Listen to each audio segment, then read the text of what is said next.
right, welcome back to my channel, Great Minds. We'll be continuing our logo tracing. I told us that as we advance, we'll be advancing in our knowledge too.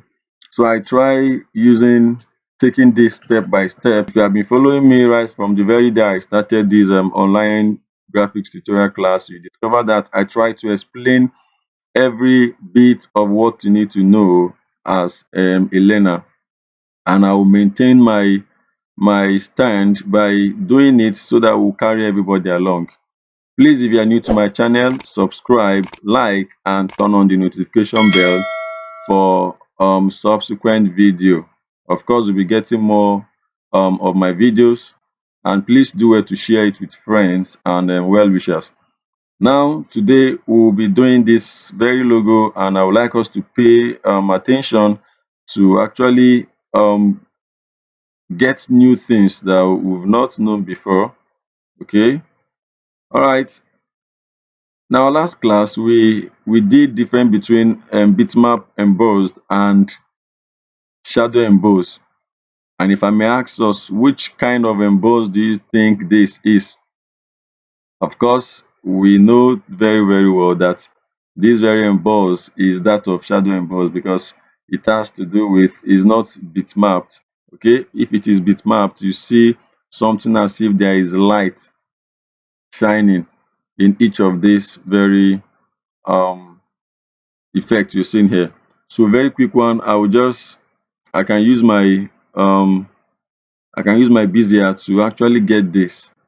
Okay, I can use my bezier to actually get this so that we can save time. I can use my bezier, we'll get this so we can save time. Okay, so after that I'll pick my shape tool, then straighten it. Please don't forget to drop your comments at the comment section, and I will reply as soon as I can.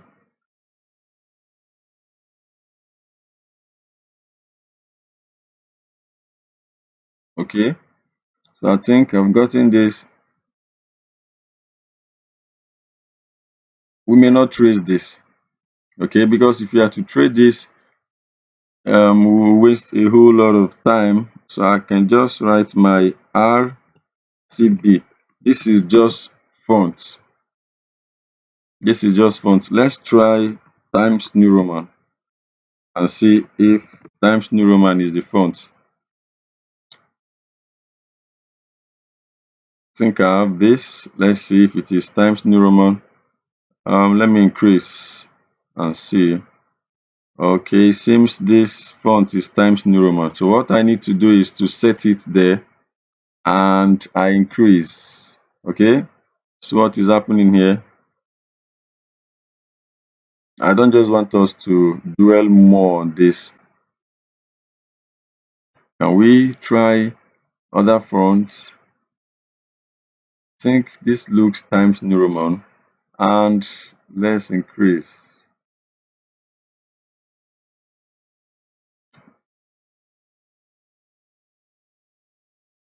Okay, so let's see what we can do here. In order to get this done very quickly, this is font. Okay, this is font, and I think Times New Roman is very close to this very font. I just want us to get something done here, and of course there is an app that you can actually use to detect a font using phone. Okay, you can download the app through Play Store. Okay, I don't want us to dwell more on this font because it will actually take our time. It will take our time not to achieve what we want. But very quick one, let's just go with this because it looks very close to what we want. So I can, if I need to actually get exactly this, it's a very simple thing. Now we've at least written this RTB. So the next thing we need to do, I'll convert it to curve to actually resize or reshape it to actually get exactly this you're seeing. So I'll convert to curve. Like I told us, if you don't convert to curve, you cannot use your shape tool to get what you want. I'll convert it to curve. Okay, so it has already been converted. What I need to do, I can select a very, very quick one. All this should not be a stressful work for you, because you've actually known how to explore the tool. Okay, I can select it like this. Now, mind you, I've selected this, but without selecting the last one, this and this, because I know I can um, drag it up. Okay, you see. So the next thing I need to do is, now I'll focus on this very point. What I need to do is to select from here to here. Okay, then select here too and shift it with my arrow. All right. So I've gotten this side. The next thing I need to do is to select from here to here. Okay, select from here to here, then shift this back.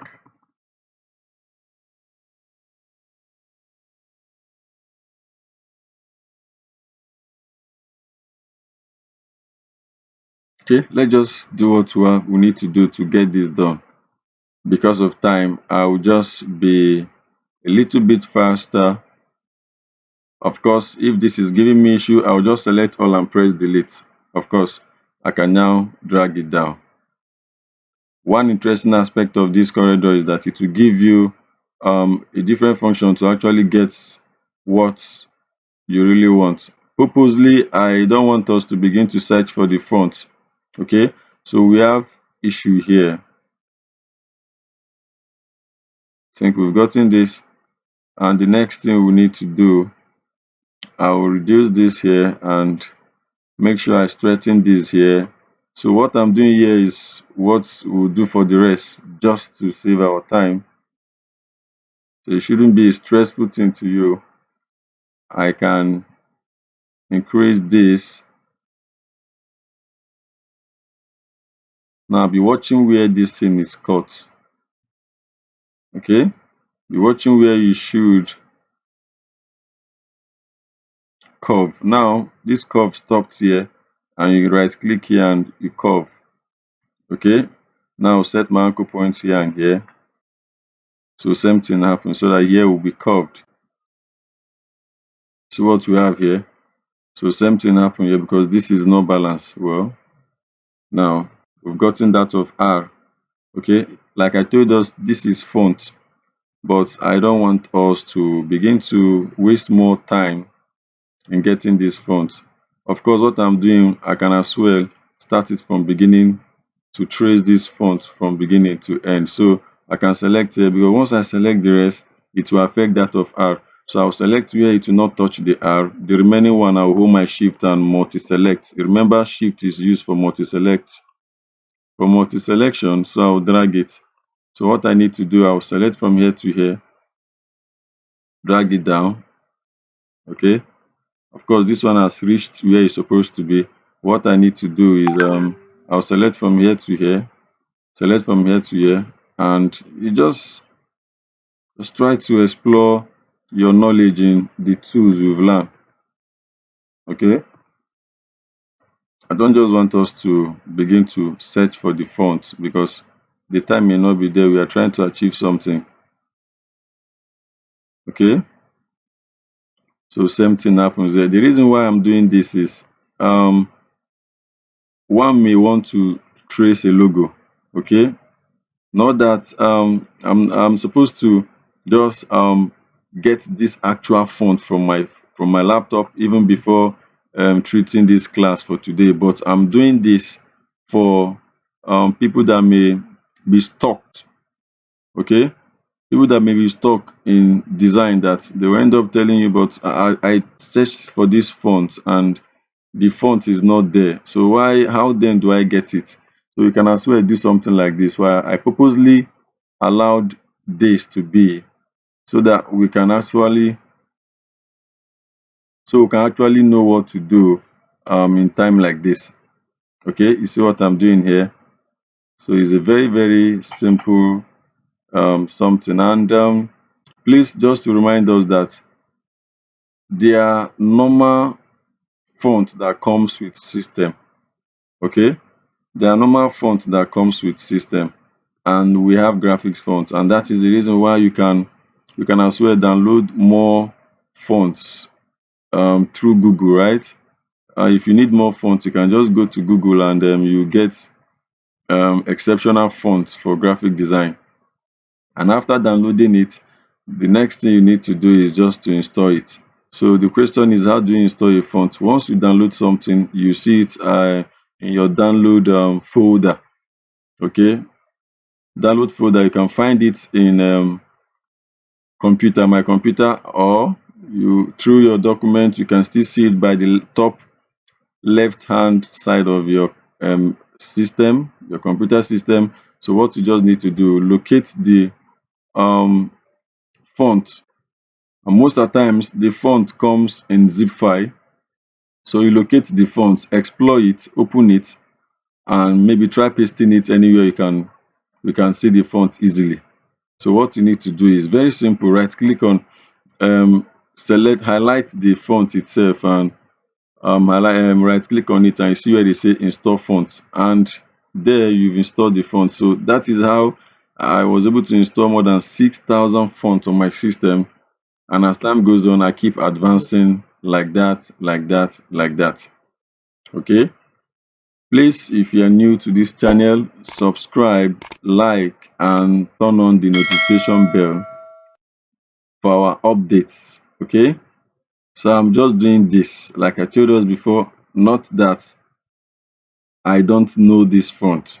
Okay, I'm just assuming that I'm stuck in this very point of doing this work, and what do I do at the moment. So just get a related font, or if you can just start afresh, you can just start afresh and get your font. Okay, and just get your font. But as the case may be, I'm just doing this for the sake of people who are still learning this graphic application. I told us we have fonts that you can download through Play Store. Okay, is an application that detects fonts. It will give you close or exactly the font name. So what you need to do is, once a design like this is given to you and you are asked to maintain both the font and everything, so what you just need to do, take a snapshot of the font, then open the application and paste or locate the picture and paste it on that application. It's called font search. Okay, there are plenty of them in Play Store. Okay, there are plenty of them in Play Store. We are here to just make things easy for you. All right, so there are plenty of them. Once you locate it and you download it, so anytime you have situation like this, what you just need to do, snap this RTB and paste it on that very application, and you see it will bring the exact name of the font. What you need to do is, then you go to Google. If you don't have the font installed on your system, then do exactly what I asked you to do and you can download it. So what I need to do here now is I will draw my rectangle. Okay, so I'll draw my rectangle, and of course there is a rounded rectangle that we are seeing here. I'll pick my shape tool, then just all of them will go at the same time. Now this is the same thing with this. So I would not like to dwell much time. I'll just draw my perfect circle by holding down my control. Okay, so what I need to do, of course, I'll be doing this our class now. I'll be taking us this class as a professional, because I believe we've been grounded at this time. We've been grounded on how to make use of. I'll just cut this. I just want to cut it because there is open. Okay, I must select and say trim. So that very place is open. I can give it white and you discover that the center is not. So I'll do the same thing here. I'll give it white and remove the outline and just duplicate it here.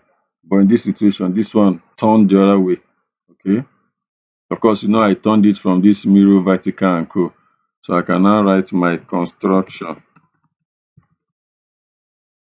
Of course, this font is not difficult to find. Let's try area black. It's not area black. I believe it will not exceed either Tahoma or Calibri. Okay, let me go for Calibri. Of course, all these fonts, once the more you do design, or the more you do design is the more you get used to fonts. So I can stretch like this just to get, I think this is okay, right? Now let me drag the main logo itself aside. We've gotten what we want. Of course, this they are one. Okay, do you see what we have here now? So let's achieve this. I'll just pick my color eyedropper. Okay, I'll remove the outline. Watch, okay, this is straight. So I'll remove the outline. I'll pick my transparent and transparent. Mind you, where the black is, that is where the transparent will fall at. Okay, remember this.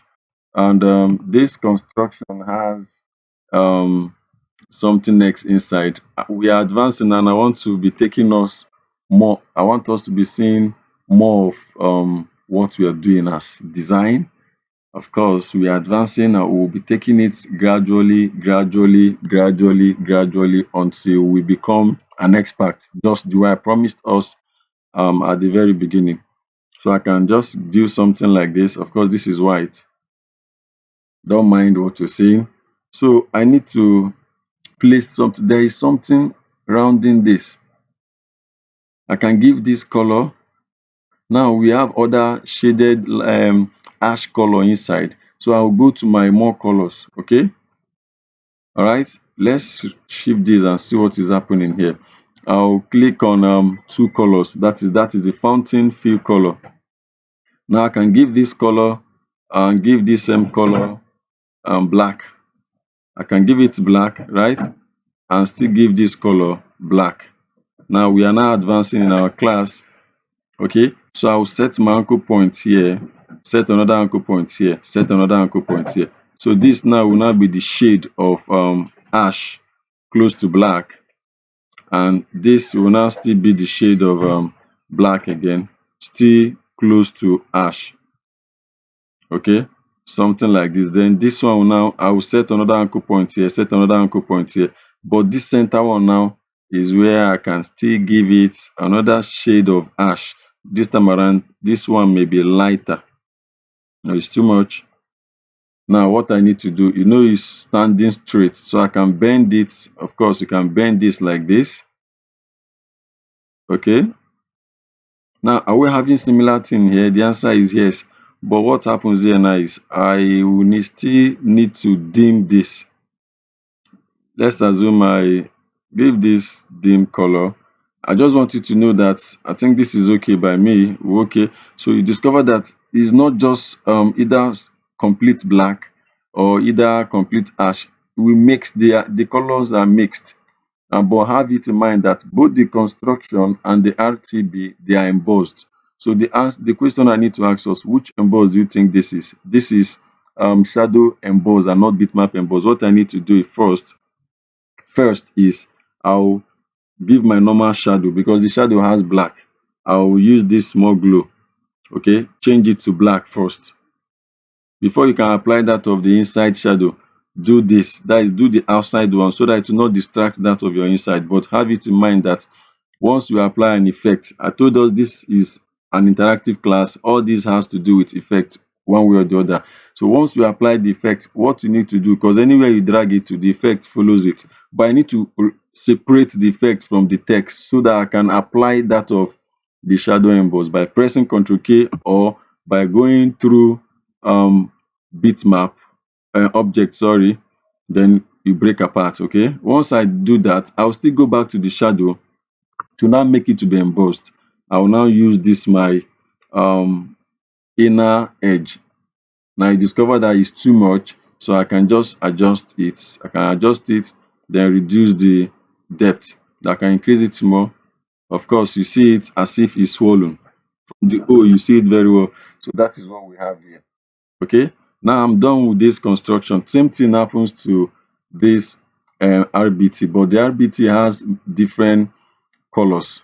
Now, this is where we have to pay more attention. Please, if you are new to my channel, subscribe, like, and turn on the notification bell for subsequent videos. Okay.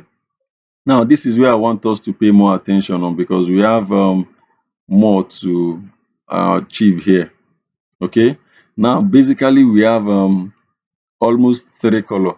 But why is it that the black and this other dark shade of blue color, they blend? But why is this one not blend? The question is, something happened.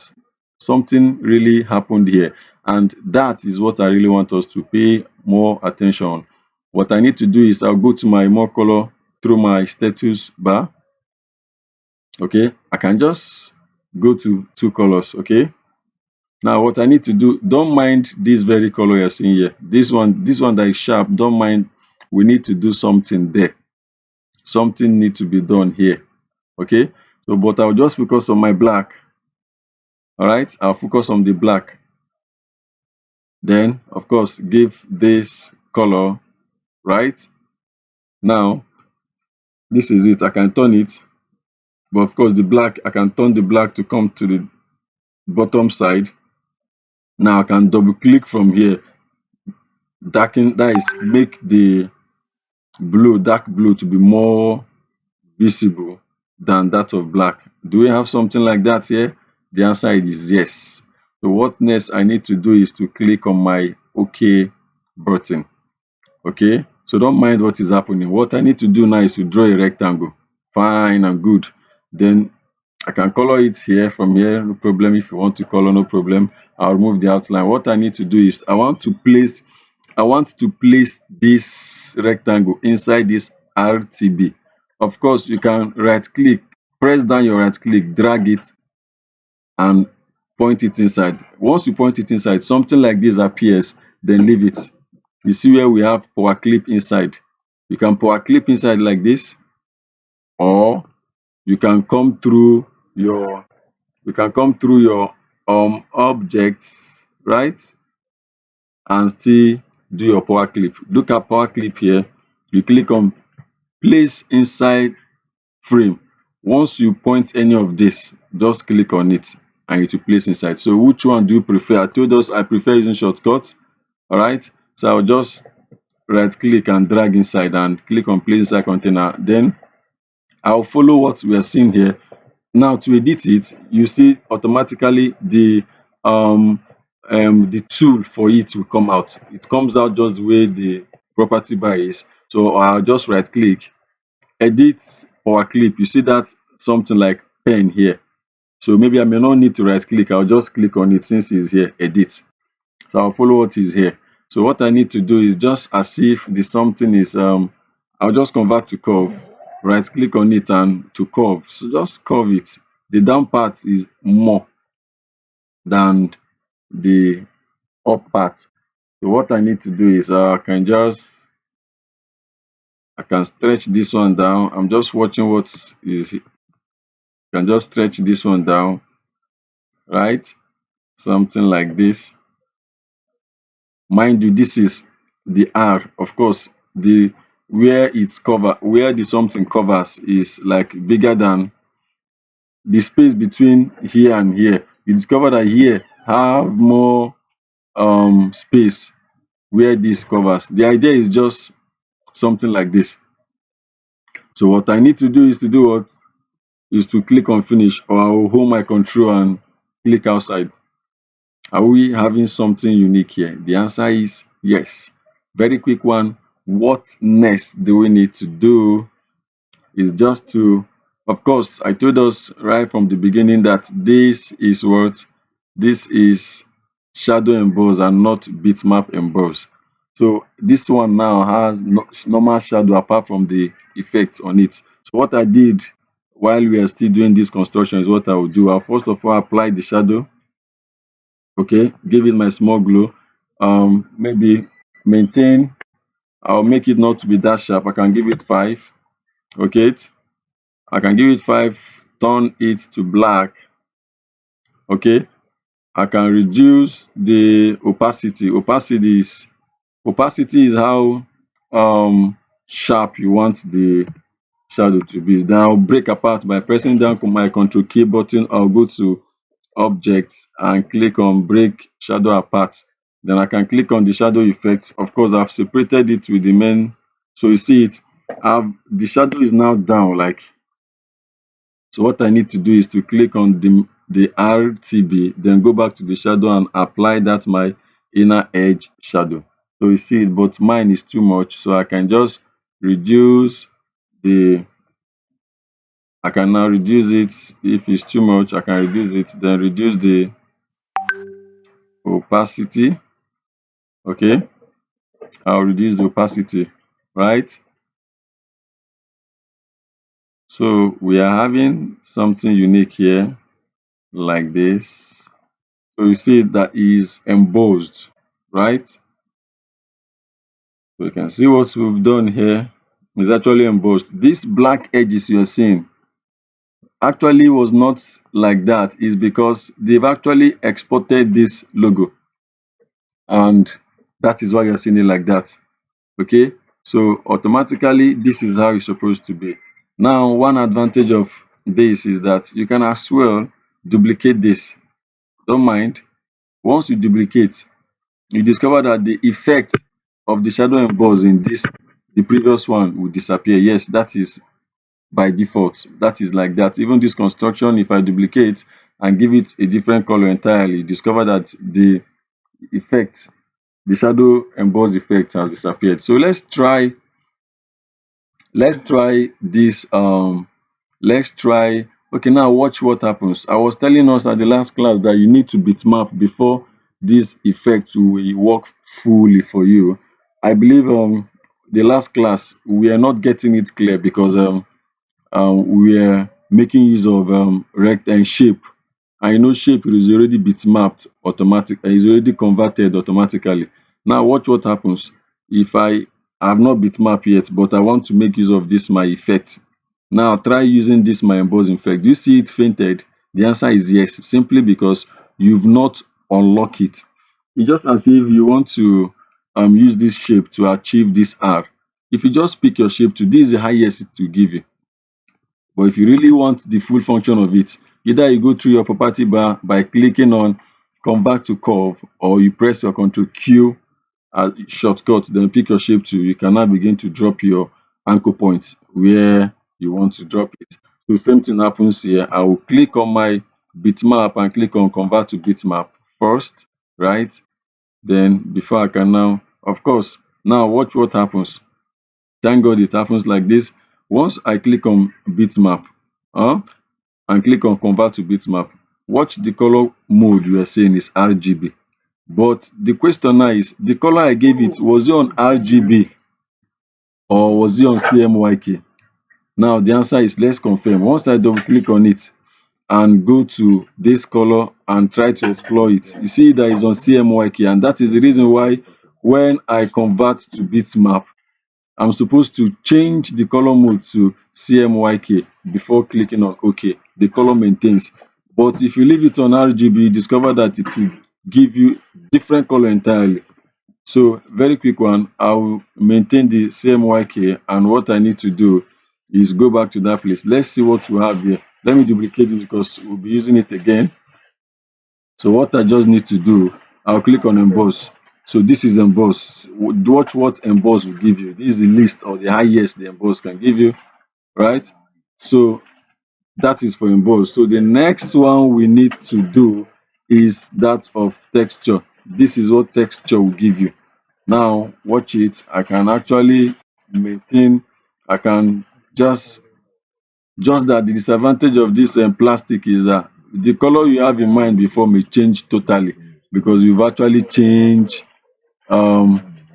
bitmapped, and you just try to trace, or you just try to give it a similar color before you can begin to have something.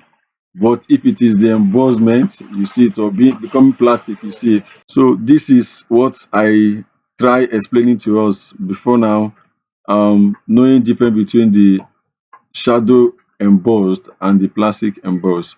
So thank you for constantly view my channel, do well to share it to friends and well wishers. And I would like to see you in my next video. Do have a wonderful day and bye.